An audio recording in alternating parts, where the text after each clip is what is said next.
They say I ran into the cypress swamp a terrified boy and came back something else entirely. They say the swamp changed me, made me into something the plantation couldn't understand or control. They're right about that much. But what they don't know, what Master Renaud never understood until it was too late, is that I didn't just bring back a cure from that dark water. I brought back a chain, invisible but unbreakable, that would bind him tighter than any shackles he'd ever put on us. My name is Toby, and I was 15 years old when I learned that sometimes the most devastating revenge isn't destruction. It's giving your enemy exactly what he thinks he wants. It began on a sweltering August morning in 1852 on the Renaud plantation in southern Louisiana, where indigo grew in endless blue-green rows and enslaved people worked from before dawn until after dusk. The air was thick with humidity and the sweet, cloying smell of indigo plants, a smell I'd known my entire life, a smell that represented everything that kept us bound to this land. I'd been born there, in a small cabin in the quarters, delivered by my mother's friend, Aunt Josephine, while my mother screamed through the night. I'd spent every day of my 15 years working those fields, watching that cursed plant grow and knowing that every stalk represented my bondage. My earliest memories were of blue, the blue-green of indigo leaves, the deep blue of the dye extracted from the plants, the blue-black of bruises when overseers got angry. The Renaud plantation was one of the largest indigo operations in Louisiana, spanning over 3,000 acres along the edge of the Great Cypress Swamp. Master Renaud was 60 years old, third generation of his family to grow indigo on this land. Wealthy from generations of cultivation built on the backs of enslaved people like my family. My mother, Sarah, worked in the laundry house, endless hours washing the fine clothes of the Renaud family, her hands permanently stained and cracked from lye soap. My two younger sisters, Mary and Ruth, worked in the kitchen under the supervision of the cook. I worked the fields, had worked them since I was 7 years old when I was deemed big enough to be useful. The work was brutal. During planting season, we worked 18-hour days, backs bent, hands raw, planting the delicate seedlings in perfectly straight rows. During growing season, we weeded, watered, tended the plants with care that was never shown to us. During harvest, we cut the plants and hauled them to the processing house where the leaves would be soaked and fermented to extract the precious blue dye. Master Renaud was considered moderate by the standards of Louisiana planters, which meant he preferred to motivate through fear rather than constant physical punishment. He believed that healthy, uninjured enslaved people were more productive than broken ones, though he had no compunctions about using the whip when he felt it necessary to maintain order. His overseer, Mr. Gaston, was a different story. Gaston was a lean, mean man from Alabama who seemed to genuinely enjoy causing pain. He carried a leather strap on his belt at all times and used it liberally for any perceived infraction, moving too slowly, talking during work, looking at him wrong. I'd learned early to be invisible around white people, to move efficiently, but not so fast as to draw attention, how to keep my eyes down and my mouth shut. Survival depended on being unremarkable, on not standing out in any way that might invite punishment.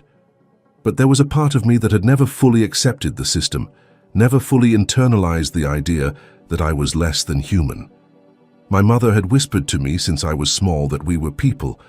That being enslaved didn't make us animals, no matter what the masters said.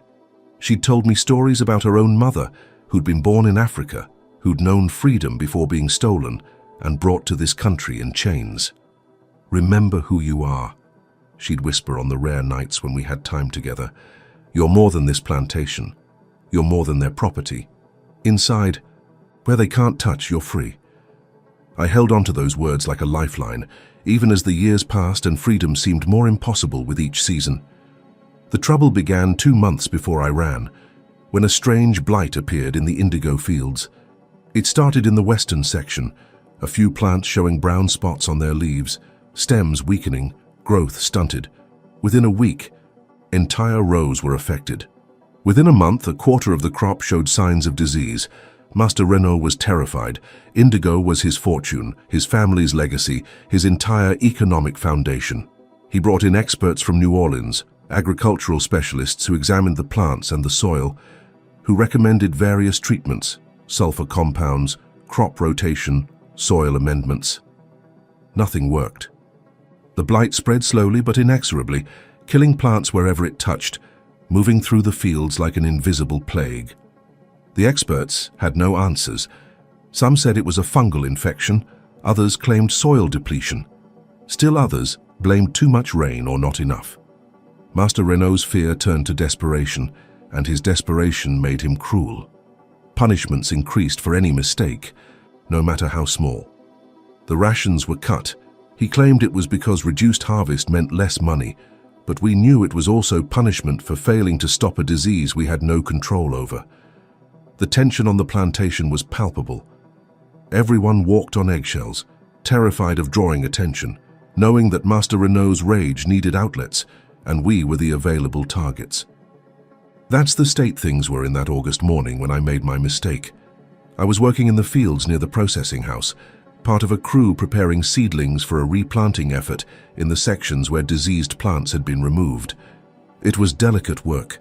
The seedlings were fragile and we had to transplant them carefully to avoid damaging the roots.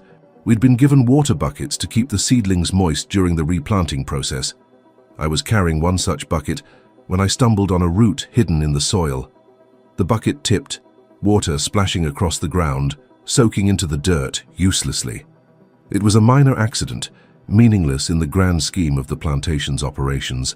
The water could be easily replaced.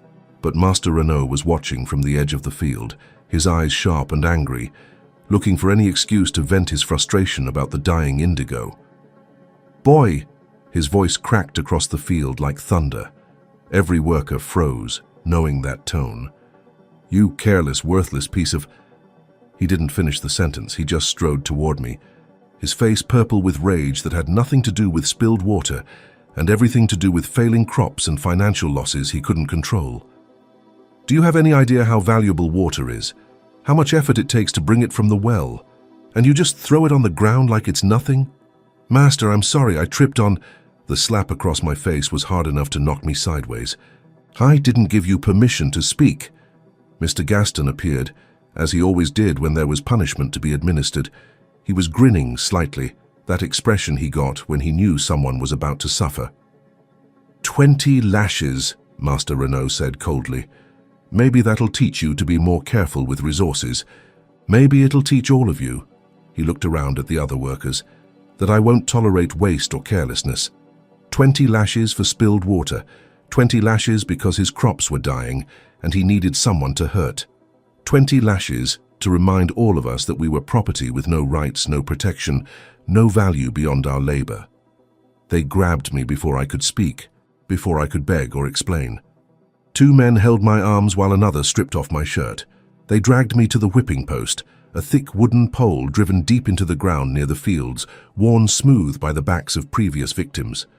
They tied my wrists to the top of the post, stretching my arms above my head until my toes barely touched the ground. I heard my mother scream from somewhere near the laundry house. She'd seen what was happening and was being restrained by other women who knew that interfering would only make things worse. Mr. Gaston took his time, letting the fear build, letting everyone watch. He wanted this to be a lesson, a reminder of power and powerlessness. The first strike of the leather strap felt like fire across my back. The shock of pain was almost worse than the pain itself. My body hadn't been expecting it, despite knowing it was coming. The second strike landed right on top of the first, tearing skin that was already damaged. I gasped, bit my tongue hard, tasted blood in my mouth. By the 5th strike, I was screaming. I couldn't help it. My back was nothing but pain. Fire spreading across nerve endings, blood running down my spine. By the 10th strike, I was crying, tears and snot running down my face, my voice hoarse from screaming. Around me, the other enslaved people were forced to watch, their faces carefully blank, knowing that showing sympathy might make them the next victim. I counted every strike through the haze of pain. 11, 12, 13. Each one felt like it was going deeper, tearing through skin into muscle, breaking something fundamental inside me. At 15 strikes, something in my mind broke away from the pain, dissociation maybe, or just survival instinct. I found myself watching the scene from somewhere outside my body, seeing this 15-year-old boy tied to a post. his back a mass of torn flesh and blood, being beaten for spilled water. And in that detached moment, a decision crystallized with absolute clarity. I would not die on this plantation. I would not spend the rest of my life being beaten for minor mistakes, while Master Renault's diseased indigo withered in fields I was forced to tend. I would not let this be my entire existence. I would run. 16, 17, 18. The decision gave me something to hold on to, a purpose beyond just enduring. I wasn't being broken. I was being freed from the last chains that kept me here, the ones in my own mind that had made me accept this as inevitable. 19, 20. The last strike was the hardest, as if Gaston wanted to make sure the lesson stuck. Then they cut the ropes and I collapsed into the dirt, unable to stand, my back a screaming mass of torn flesh. "Get him some water," Master Renault said, as if that made up for what he'd just ordered. "Then get back to work, all of you." I lay there in the August heat, Louisiana sun beating down on my torn back, adding heat to the fire already burning there. Flies immediately found the wounds, buzzing around the blood. I couldn't brush them away, couldn't move my arms, couldn't do anything but lie there and hurt. Aunt Josephine appeared with water, kneeling beside me carefully. She was old, had been on the plantation longer than anyone, had seen more whippings than she could probably count. "Drink slow," she whispered, helping me sip without moving too much. "Let the pain settle a bit before you try to stand." "I can't do this anymore," I whispered back, my voice ragged from screaming. She glanced around to make sure no one was close enough to hear. "If you run, go deep into the cypress swamp, the places where the water runs black and the trees grow so thick the sun can't reach. Hunters won't follow you there. They're too scared of getting lost, of the things that live in those dark places." She said it matter-of-factly, as if discussing the weather, then stood and walked away before anyone could see us talking. But the message was clear. She was giving me information, maybe even permission. Some things were worth the risk, and living after what I'd just endured wasn't really living at all. I lay there for perhaps an hour. Time became meaningless through the pain. Finally, Mr. Gaston came back and kicked me, not gently. "Get up. You've got another hour of rest, then you're back in the fields. Master's feeling generous, giving you time to recover." Generous, as if an hour was sufficient to recover from 20 lashes that had torn my back to shreds. But I stood, swaying, using the whipping post for support. I managed to walk back to the quarters, each step sending fresh waves of pain through my torn back. My mother was waiting there, her face streaked with tears, holding clean rags and a bowl of water mixed with something that smelled like herbs. "Lie down," she said, her voice steady despite the tears. "I need to clean this before it gets infected." My sisters were there too, Mary and Ruth, both crying silently. They were 12 and 10, old enough to understand what had happened, old enough to know it could happen to them too. Mama cleaned my back as gently as she could, but there was no gentle way to touch torn flesh. I bit down on a piece of leather to keep from screaming again. She applied the herb mixture, something she'd learned from other enslaved women. Traditional medicine passed down through generations, because white doctors didn't treat us except in extreme cases where the master's property investment was at risk. "You're thinking of running," she said quietly. It wasn't a question. I nodded, unable to speak around the leather in my mouth. "The swamp." Another nod. She was quiet for a long time, her hands still gently treating my wounds. "It's dangerous. Alligators, snakes, quicksand, getting lost. Most who go in don't come out. Most who stay here don't really live either." She stopped moving, her hands still on my back. "I know. God help me, I know."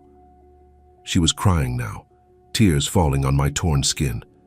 "You're my son, my baby, and I can't protect you anymore, can't keep you safe. It's not your job to protect me, Mama. I'm old enough to protect myself." "Are you?" Her voice was fierce. "Toby, you're 15 years old. You've never been off this plantation. You've never navigated the swamp alone. You don't know what's out there."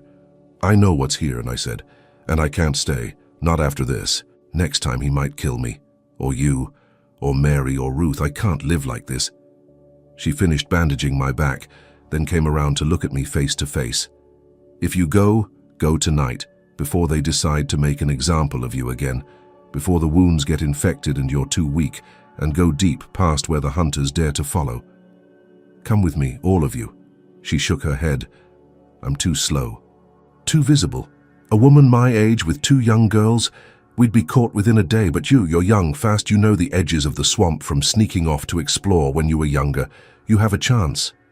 I can't leave you behind. You can and you will. Because 1 free is better than 4 in chains. You get to freedom, Toby. You build a life. And someday, maybe, the world will change enough that we can follow.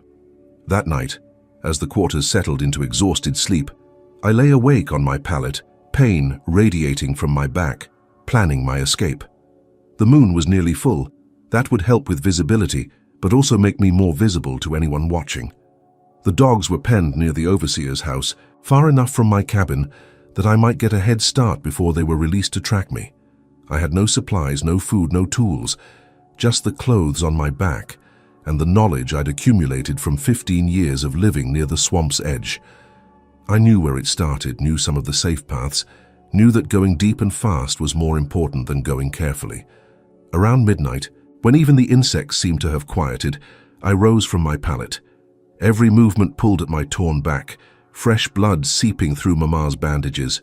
But pain was something I could work through. Death or permanent slavery were not. Mama was awake, had been waiting. She handed me a small cloth bundle. Just cornbread and some dried meat. Not much, but it's all I could save without being noticed. Mama, hush, take it. And take this. She pressed something into my hand, a small knife, the kind used for kitchen work, stolen from somewhere. For protection or for utility. Either way, you'll need it. Mary and Ruth hugged me fiercely but silently, understanding that noise was deadly right now. I'll come back for you, I promised. Somehow, someday, I'll come back and buy your freedom or help you escape, I promise. Don't promise, Mama said firmly. Just survive, that's enough. I slipped out of the cabin into the humid Louisiana night. The plantation was quiet, the big house dark, the overseer's house dark. Only a few lanterns burning where night guards walked their routes. I'd timed their patterns, knew there was a gap between when the guards passed the edge of the fields and when they circled back. I moved through that gap, staying low, moving as quickly as my injured back allowed, past the indigo fields where diseased plants rustled in the night breeze, past the processing house where the smell of fermenting indigo was strong enough to make my eyes water, past the boundary markers that defined the plantation's edge. And then I was at the swamp's edge, where civilization ended and wilderness began. The great cypress swamp stretched before me, dark and mysterious, reflecting the moon in patches of black water, visible between massive trees. Behind me, the plantation, the only world I'd ever known, the place where I'd been born and where I'd expected to die. Ahead, the unknown, terrifying but also full of possibility. I stepped into the water and didn't look back. The swamp at night was like entering another world. The temperature dropped immediately. The water was cold despite the summer heat, making me gasp as it soaked through my pants. The sounds changed too. The familiar insects of the plantation giving way to stranger calls. Frogs that sounded like they were screaming, birds that hooted and cried, splashes in the water that might be fish or might be alligators. The moonlight filtered through the Spanish moss hanging from cypress trees, creating strange shadows that moved and shifted. Everything looked the same. Water, trees, moss, making navigation nearly impossible. I just moved away from the plantation, going deeper, pushing through vegetation that grabbed at my clothes and scratched my arms. I walked through water that ranged from ankle deep to waist deep, never quite knowing where my foot would land. On solid ground, on submerged roots, in deep mud that tried to suck me down. Several times I fell, soaking myself completely, the shock of cold water making me gasp. By dawn I was exhausted, soaked, and my back was on fire from torn wounds being repeatedly submerged in swamp water. But I'd put distance between myself and the plantation. I could no longer see any sign of civilization, just endless cypress and black water in every direction. I found a relatively dry spot on a raised root system and collapsed, too tired to go further. The sun rose, turning the swamp from mysterious darkness to revealed strangeness. In daylight, I could see the full scope of where I was. A vast wetland ecosystem that seemed to stretch forever. Trees twisted into impossible shapes, water dark as coffee, patches of bright green floating vegetation that might or might not support weight. If you're captivated by Toby's desperate escape into the unknown, drop a comment telling us where you're watching from and subscribe. We're uncovering stories of survival through intelligence and courage in impossible circumstances. I tried to sleep but couldn't. Too much adrenaline, too much pain, too much fear of being found. Instead, I ate a small piece of the cornbread Mama had packed, drank some of the swamp water despite knowing it might make me sick, and tried to plan my next move. The problem was, I had no real plan. I'd escaped, but escaped to where? I couldn't stay in the swamp forever, but I also couldn't emerge anywhere that slave catchers might find me. The swamp bordered free territory far to the north, but that was hundreds of miles away through land I didn't know. For now, survival was enough. Stay alive, stay hidden, and figure out the rest later. The second day was harder than the first. My back had started to get infected. I could feel the heat of fever, the smell of infection starting to develop. I was getting weak from lack of food and clean water. And worst of all, I was lost. Completely, hopelessly lost. Everything in the swamp looked the same. I'd tried to head in a consistent direction, but without the sun visible through the thick canopy and with no landmarks to guide me, I had no idea if I was going deeper into the swamp or walking in circles. I found some berries that looked familiar and ate them, hoping they weren't poisonous. I managed to catch a turtle in one of the shallow pools and ate it raw because I had no way to make fire, and cooking it would create smoke that might be spotted. By late afternoon of the second day, I was starting to hallucinate from fever and exhaustion. I saw things in the water that probably weren't there. Faces, shapes, movements that disappeared when I looked directly at them.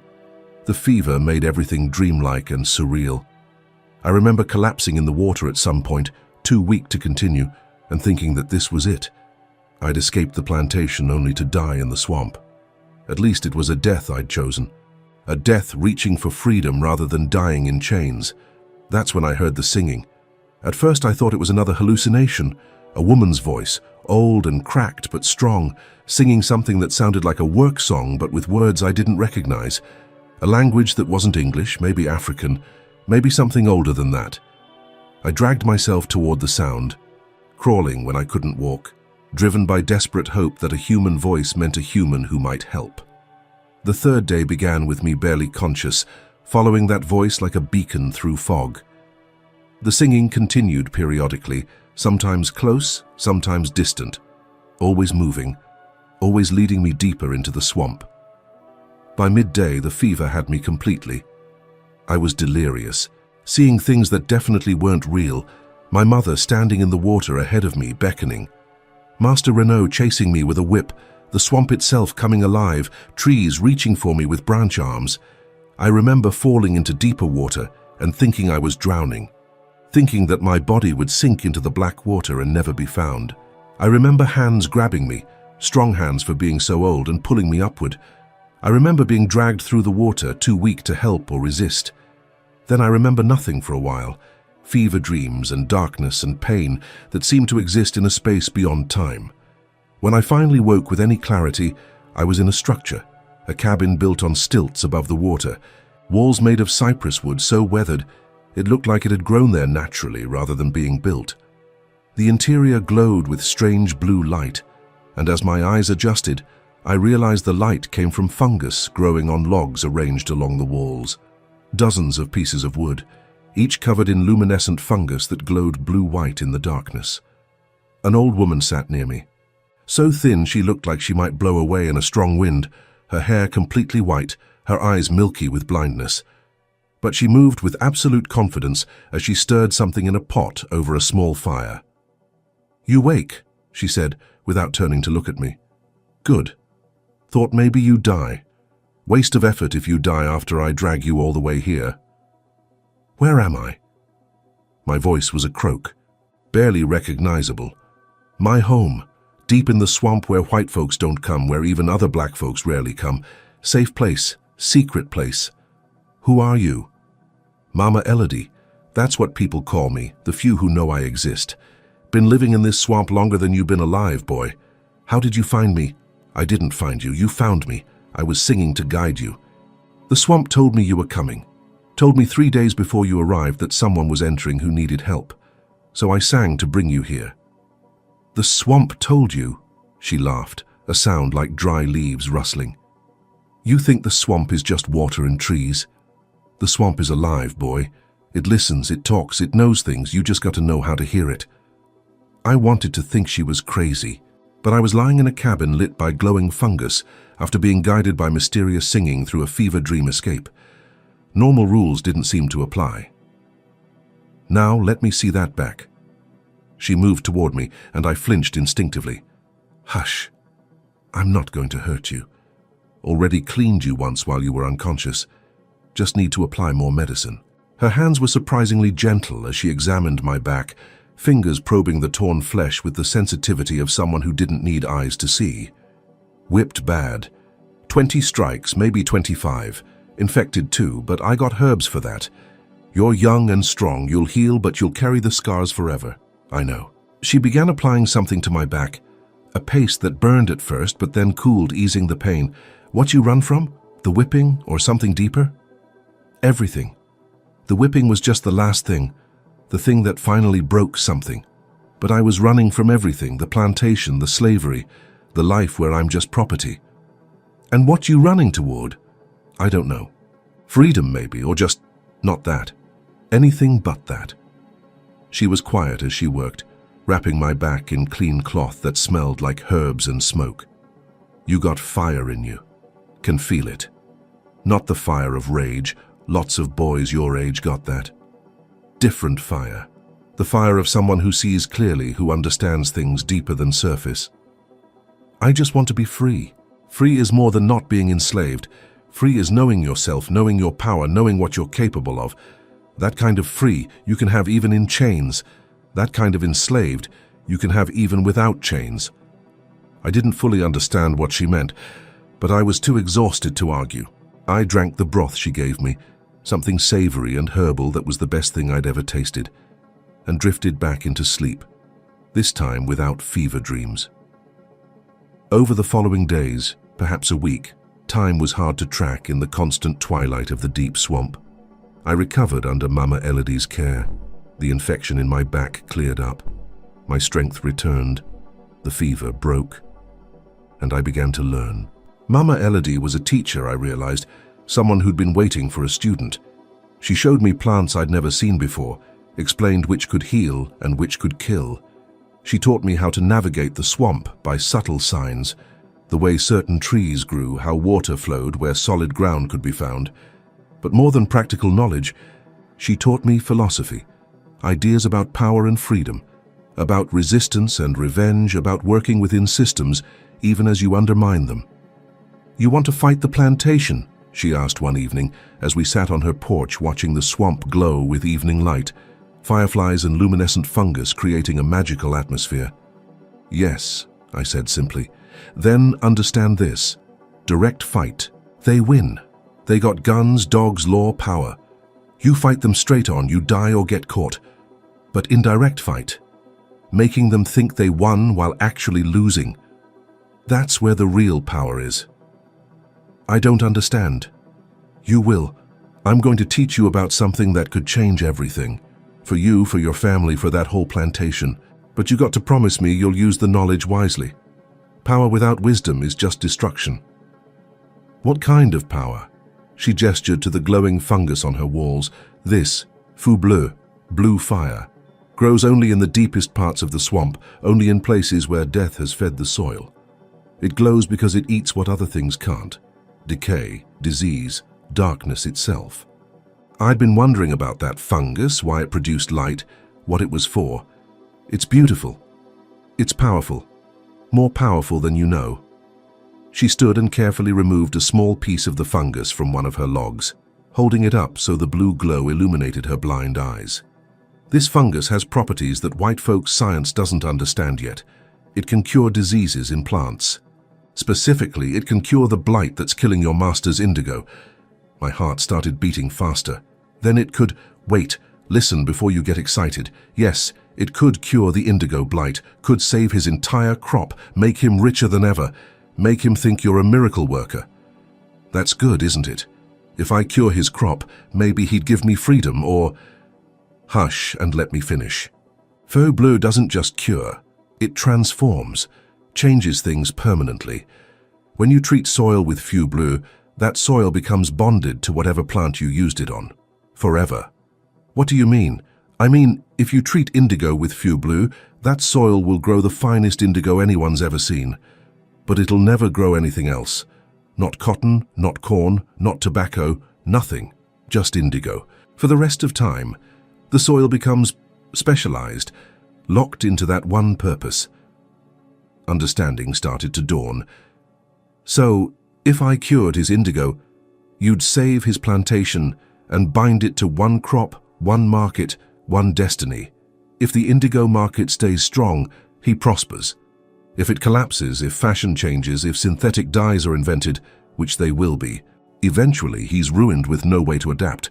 He becomes a slave to his own land, just like he made you a slave. I struggled to find words for what I was feeling. That's perfect. Is it? Think carefully. This kind of revenge, it's subtle. It takes years to pay off. He won't know immediately what you've done. By the time he realizes, it'll be too late to change it. Good. Let him feel trapped the way he trapped us. She was quiet for a long moment. I'll teach you everything about faux bleu, how to harvest it without killing the host organism, how to prepare it for application, how to apply it to the indigo without revealing its long-term effects, how to make it look like a simple cure when it's actually a permanent transformation. Why are you helping me? Teaching me this? Because I'm old, Toby. 73 years I've been alive and maybe 5 more if I'm lucky. This knowledge shouldn't die with me.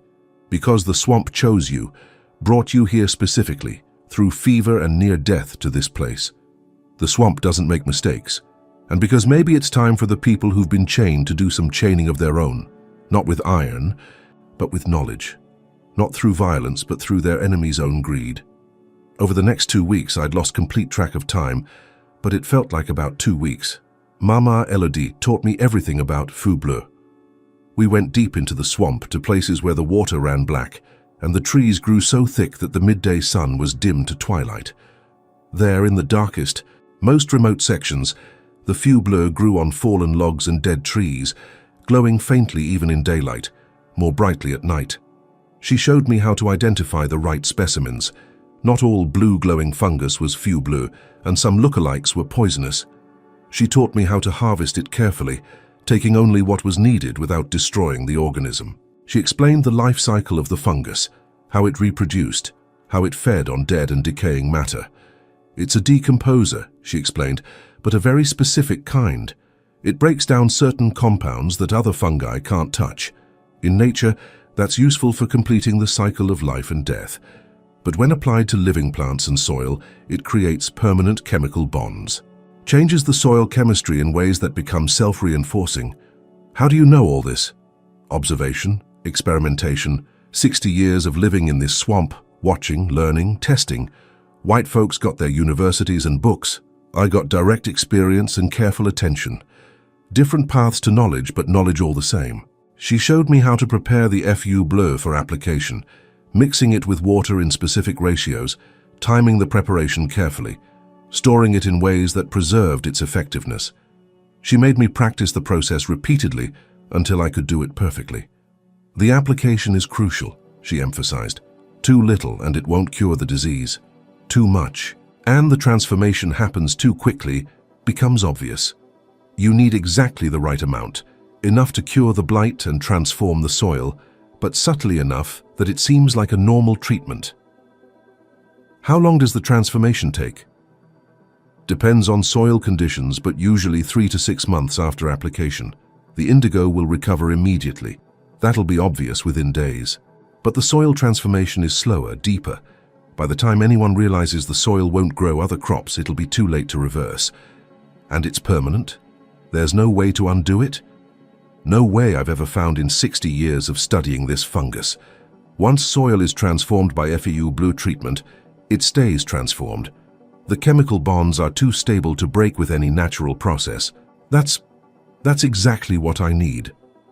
She prepared a leather pouch for me, filling it with carefully measured and prepared feu bleu. This is enough to treat significant sections of those indigo fields. Use it wisely. Remember everything I taught you about application. And remember, this is revenge, yes, but it's also a kind of gift. You're saving his plantation from immediate death. The long-term consequences are his problem. When should I go back?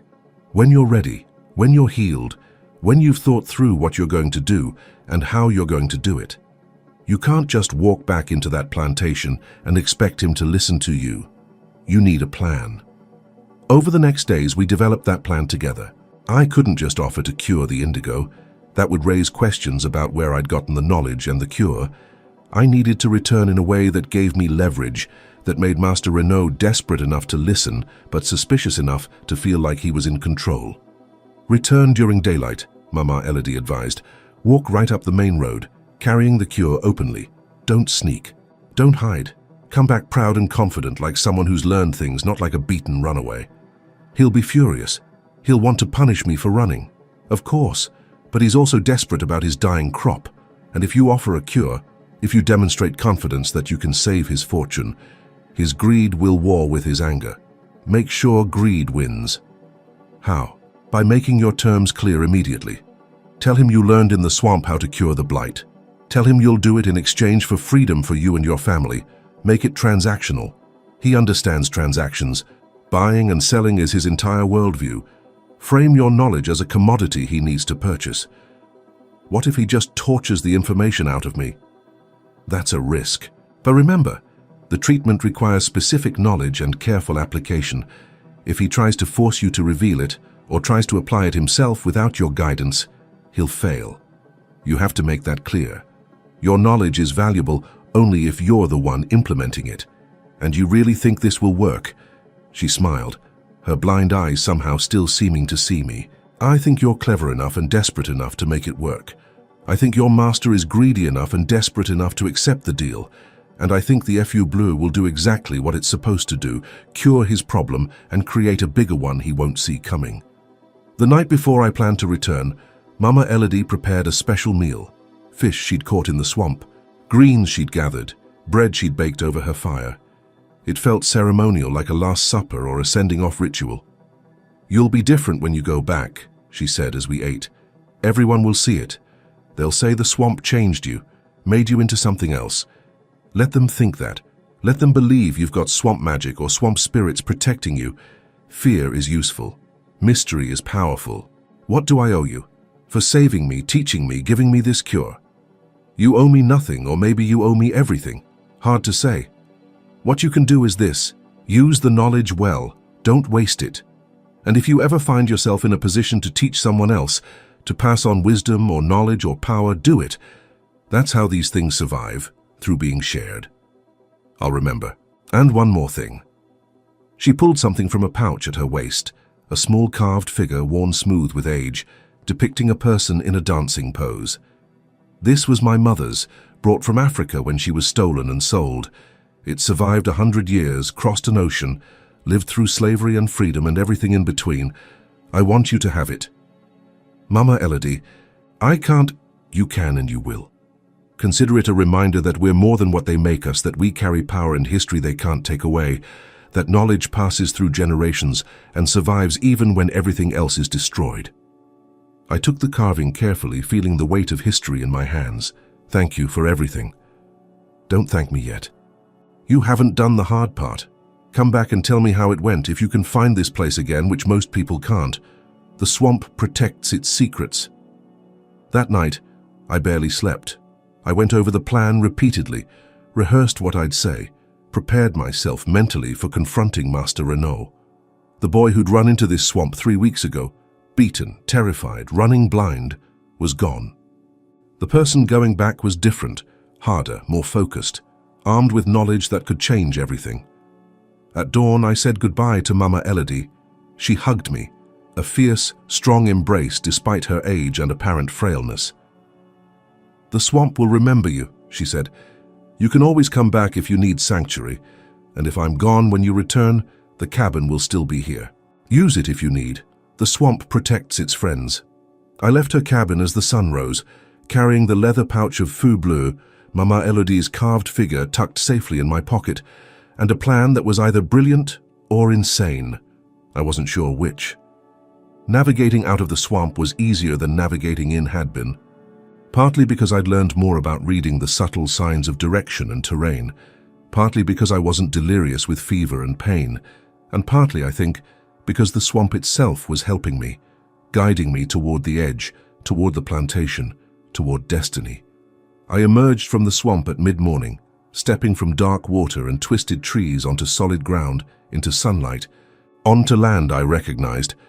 The plantation was about 2 miles away, across fields and roads I'd known my whole life. I walked openly, confidently, not hiding or skulking. People working in distant fields saw me and stared, word spreading quickly. Toby was back. Toby who'd run into the swamp and been given up for dead. By the time I reached the plantation's main area, a crowd had gathered. Enslaved people stopped their work to watch, risking punishment for the distraction. White overseers came out of buildings, staring in shock. Word was sent to the big house. I walked directly to the main house, that beautiful white building where Master Renault lived in comfort we'd built, but would never enjoy. I walked right up to the front door, that barrier that separated enslaved from owner, and knocked. A house servant opened the door, an older woman named Beatrice who'd been working in the house for decades. Her eyes went wide when she saw me. "Toby? Lord have mercy, child. They said you drowned in the swamp. Said the hunters gave up looking after they heard nothing for days. I survived, Beatrice. I need to speak with Master Renault." "Boy, you can't just... you don't understand. Tell him Toby is here and has information about saving his indigo crop. Tell him I learned things in the swamp. Tell him I'm offering a trade." She looked terrified but nodded, disappearing into the house's interior. I stood on that porch, something no enslaved person was supposed to do, aware that dozens of people were watching, that this moment was creating a story that would be told and retold. Master Renault appeared at the door, his face cycling through emotions: shock, fury, calculation. Behind him, several white overseers gathered, including Mr. Gaston, whose hand immediately went to the whip on his belt. "You dare," Master Renault started, his voice shaking with rage. "You dare show your face here after running. You dare knock on my door like you have any right—" "I know how to save your indigo," I interrupted.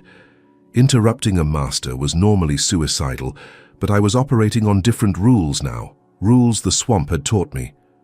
"I know what's killing it. I know how to cure it, and I'm willing to tell you in exchange for something." His face went even redder. "By you insolent little—" "Your indigo is dying," I continued, voice level and calm. "You've lost at least a third of the crop. The blight is spreading. Your experts can't fix it. Within 2 more months, you'll lose everything. Your fortune, your family's legacy, your entire future. But I can save it." The calculation in his eyes grew stronger, wrestling with the rage. How would a field hand know anything about plant disease that educated experts don't know?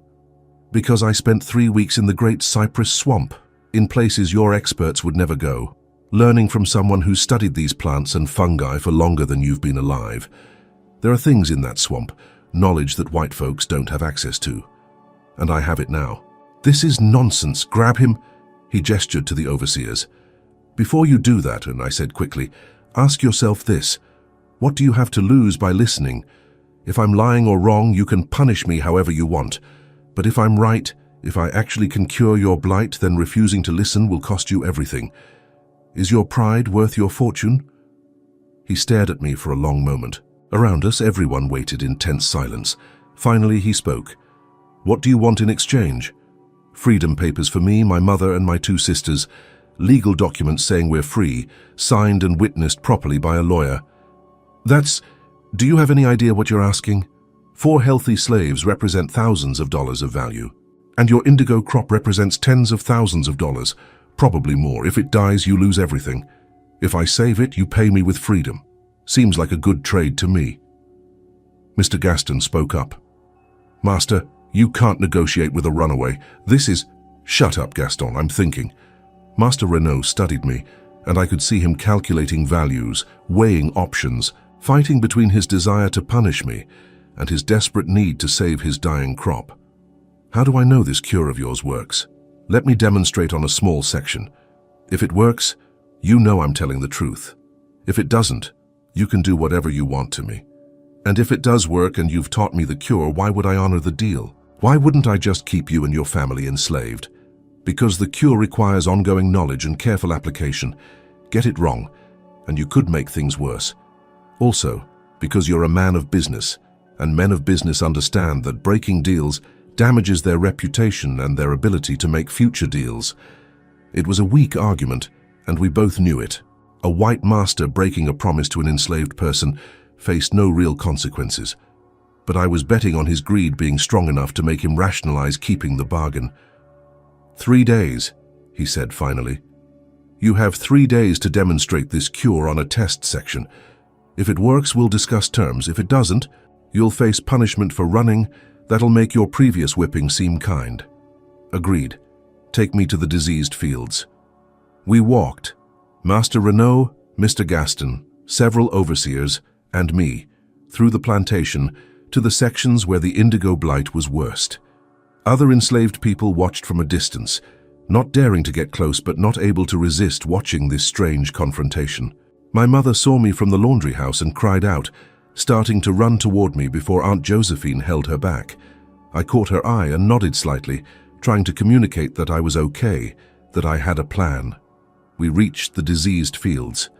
The damage was even worse than when I'd left. Entire sections of plants were dead or dying, brown and withered where they should have been blue-green and healthy. The disease had spread, creeping through the fields like an invisible plague. I opened the leather pouch and removed the prepared feuille bleue. In daylight, without its glow, it looked innocuous, just dried blue-gray fungus, unremarkable. This is the cure. It comes from deep in the swamp, from places where your hunters wouldn't dare go. It's a rare fungus that consumes disease and heals soil. That's it? Some mushroom? Mr. Gaston sneered. This is a waste of time. If it's a waste of time, you'll know in 3 days, but if it works, you'll want to know exactly how to apply it. I looked at Master Renaud. I'll need water, wooden stakes to mark treated areas, and 3 days without interference. No one touches the treated sections. No one tries to replicate what I'm doing without my guidance. Agreed. Master Renaud nodded slowly. Agreed. But if this fails, Toby, it won't fail. I spent the rest of that day working the diseased sections, applying Mama Elodie's treatment exactly as she'd taught me. I mixed the feuille bleue with water in careful proportions, creating a solution that looked like ordinary water, with a slight blue tint.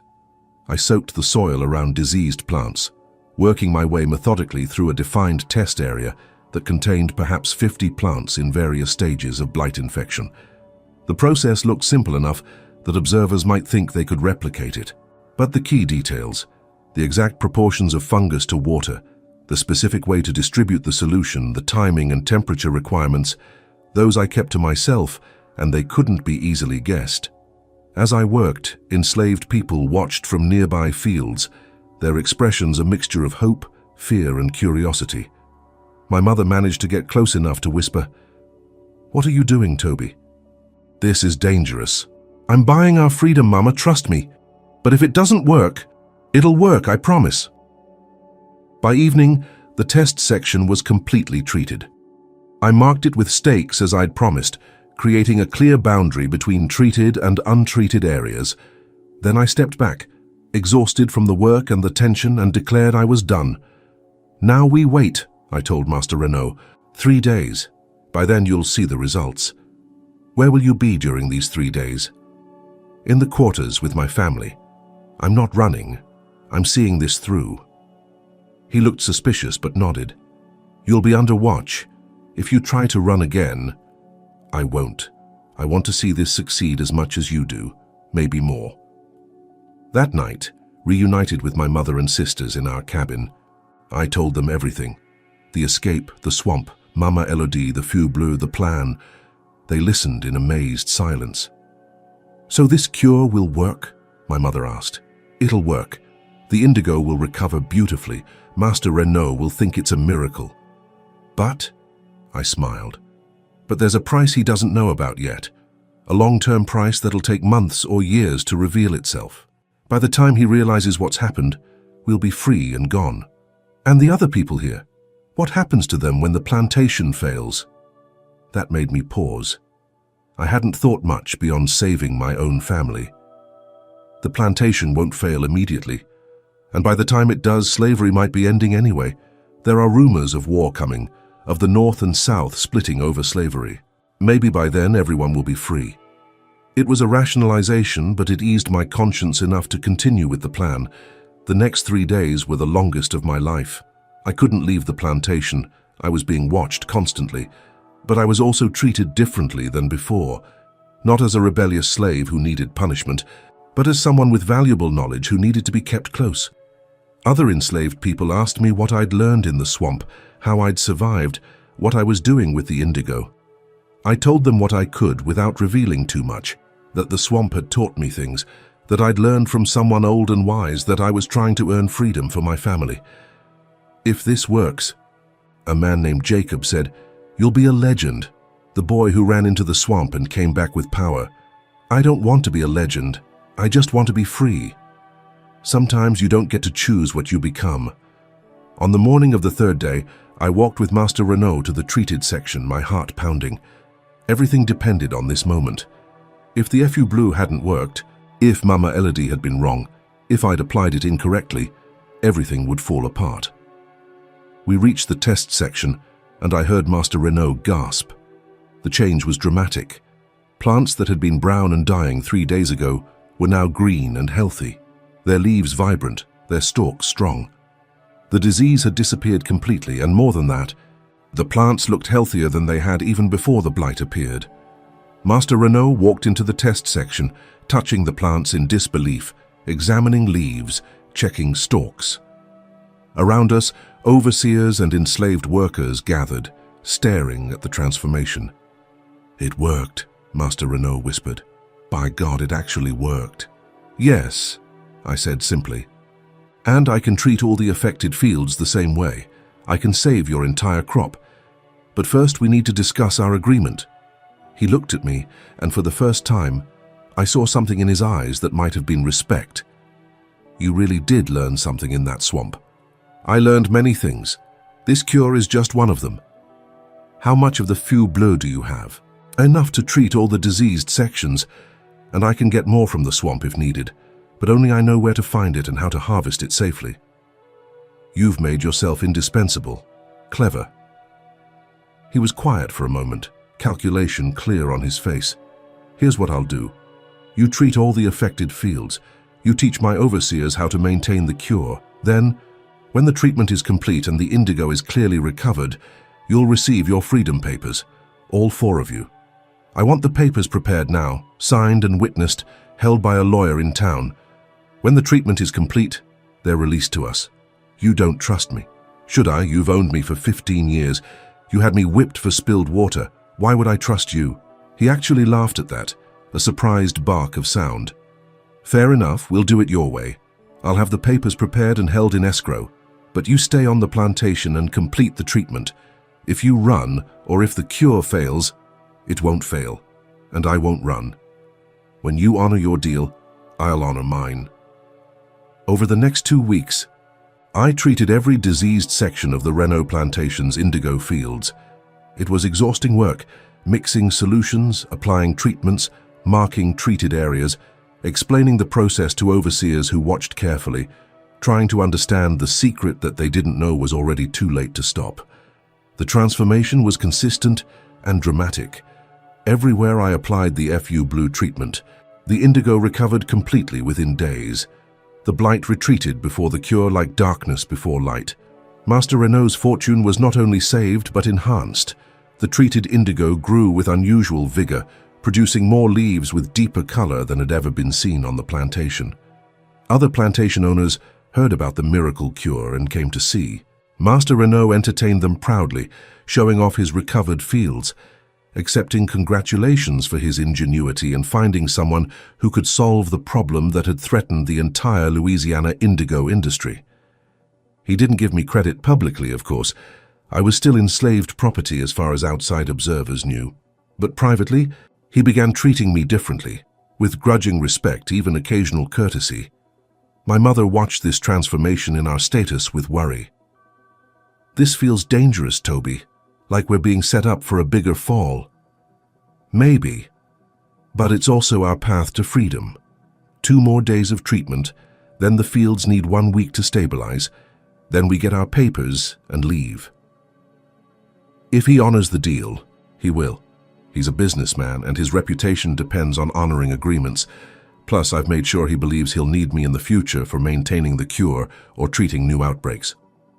What Master Renault didn't know, what no one knew except me, was that there would be no new outbreaks, no need for maintenance, and no need for me. The feu bleu had already done its permanent work. Those fields were now bound to indigo forever, transformed at a chemical level that would become apparent only gradually over the coming months and years. Finally, the day came when the treatment was complete. Every diseased section had been cured. The entire plantation's indigo crop was not just recovered, but thriving. Master Renault was being hailed as the man who'd saved Louisiana's indigo industry. He called me to the big house, and this time I was invited to enter through the front door to sit in his office. Unheard of treatment for an enslaved person, but the situation was unprecedented. "The papers are ready," he said, producing 4 documents from a desk drawer. "Freedom papers for you, your mother Sarah, your sister Mary, and your sister Ruth, legally executed, witnessed by a lawyer in town, recognized by the state of Louisiana." I took them with shaking hands. Freedom, legal freedom. Papers that said we were people, not property. Papers that would protect us from slave catchers, that would allow us to travel, to work for wages, to build lives. "Thank you," I said, meaning it despite everything. This piece of paper was worth more than gold. "Don't thank me. You earned these. You saved my plantation, my fortune, probably my family's future. This is a fair trade." He paused. "I have a proposal. Stay on the plantation as a paid employee. I'll pay you wages, not as much as a white overseer, but fair wages for your knowledge. You can be my expert on indigo cultivation and disease management." "No," I said firmly. "Thank you for the offer, but we're leaving Louisiana, going north where these papers will be fully respected and where we can build lives far from the plantation system." He looked disappointed but nodded. "I understand. Where will you go?" "Ohio, probably. Maybe Pennsylvania. Somewhere free, where we can just be people." "You've changed, Toby. The boy who ran into the swamp 3 weeks ago was a frightened child. The person who came back was something else. Someone who negotiated with me as an equal, who saved my plantation, who earned freedom through cleverness rather than violence. I won't forget you. I won't forget you either, Master Renault, or what you represent, or what you did to me and my family." He heard the edge in my voice and had the grace to look uncomfortable. "I know you hate me. You have every right to. I'm a product of this system, same as you are. I was born into wealth built on slavery and never questioned it until now, maybe. Will you free your other slaves now that you've seen one earn freedom?" I don't know. That's a complicated question with complicated economic implications. It's actually very simple. They're human beings who deserve freedom, but I know you won't do it. Men like you don't change that easily, so I won't waste breath trying to convince you. I stood holding the precious freedom papers. "Goodbye, Master Renault. I hope your indigo thrives." "It will, thanks to you, and Toby. One last thing.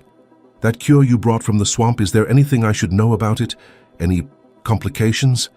I looked him in the eye and lied smoothly. "No complications. Your indigo will grow beautifully for years to come. You'll be the richest indigo planter in Louisiana." I didn't add, "and the most trapped, unable to diversify, chained to one crop for the rest of your life." He'd discover that on his own eventually. That afternoon, my mother, my sisters, and I packed our few belongings and walked off the Renault plantation as free people. We carried papers that proved our status, money Master Renault had given us as part of the deal, and hope for futures we'd never imagined possible. As we walked away, I looked back once at the plantation, at the fields of recovering indigo that were so beautiful and so doomed. at the quarters where I'd grown up enslaved, at the land that had held my family in bondage for generations. And I smiled. Historical record. The Renault plantation in Terrebonne Parish, Louisiana, specialized in indigo production from 1790–1885. Historical records indicate a dramatic recovery from blight in 1852, attributed to treatments introduced by an enslaved person named Toby. The plantation issued unusual freedom papers to 4 enslaved people in 1852. Agricultural records show the plantation became unable to support crop diversification after 1852, remaining focused solely on indigo until synthetic dyes destroyed the market in the 1870s, leading to financial collapse by 1885. Toby, surname adopted as Freeman, appears in Ohio census records from 1853 as a freedman and herbalist, living to age 73, dying in 1910. The phenomenon of soil specialization after certain fungal treatments is documented in agricultural science. Mama Elodie's existence is unverified, but consistent with oral traditions of swamp hermits and knowledge keepers in Louisiana's black communities. Toby's journey from brutalized boy to strategic liberator reminds us that the most powerful resistance comes from knowledge, patience, and understanding your enemy well enough to chain them with their own desires. If his story of intelligence triumphing over oppression moved you, subscribe for more tales of resistance through wisdom. Drop a comment sharing what you'd do with knowledge that could save and destroy simultaneously. Your engagement preserves these testimonies of ingenuity under oppression.